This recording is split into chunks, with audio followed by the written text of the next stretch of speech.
Assalamualaikum warahmatullahi wabarakatuh. Kami dari kelompok 1 yang beranggotakan saya sendiri, Dela Lufianti, dan teman saya, Dea Arneta, ingin membahas materi mengenai Islam periode Rasulullah. Subbahasan yang pertama yaitu masa sebelum kenabian. Masa awal Islam adalah masa Islam baru muncul ke tengah-tengah masyarakat. Saat itu Islam diturunkan pada masyarakat Makkah dan Madinah. Tidak hanya bagi masyarakat di mana ia turun, tapi untuk semua masyarakat di dunia, bahkan makhluk hidup dan apa yang ada di alam semesta ini. Dari sekian banyak pandangan para ahli tersebut, dapat disimpulkan mereka hampir sepakat bahwa awal periode tersebut adalah periode Rasulullah SAW.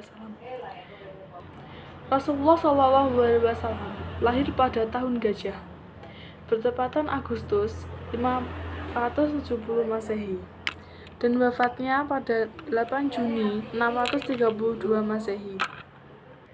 Ada berbagai persoalan saat itu, seperti kondisi geografis Mekah dan Madinah saat itu, kondisi sosial politik masyarakat Mekah dan Madinah saat itu, dan kondisi hukum masyarakat Mekah dan Madinah.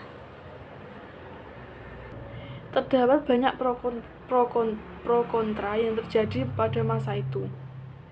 Contohnya banyak terjadi peperangan, karena tentunya banyak yang menentang ajaran Nabi Muhammad SAW saat itu. Subbahasan yang kedua yaitu sistem dakwah Nabi.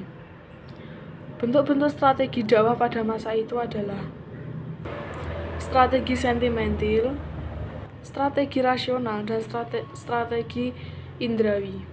Penentuan strategi dakwah pada masa itu berdasarkan surah Al-Baqarah ayat 129 dan 151, surah Al-Imran ayat 164, dan surat Al-Jumu'ah ayat 2.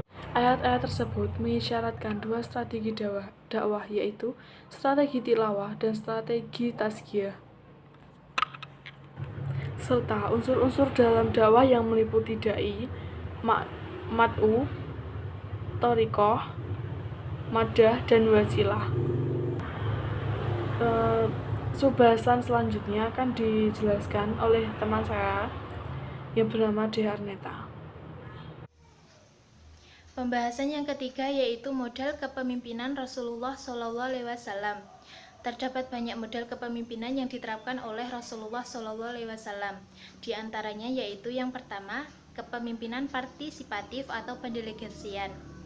Pada kepemimpinan ini banyak tokoh terkemuka yang terlibat untuk mengambil keputusan.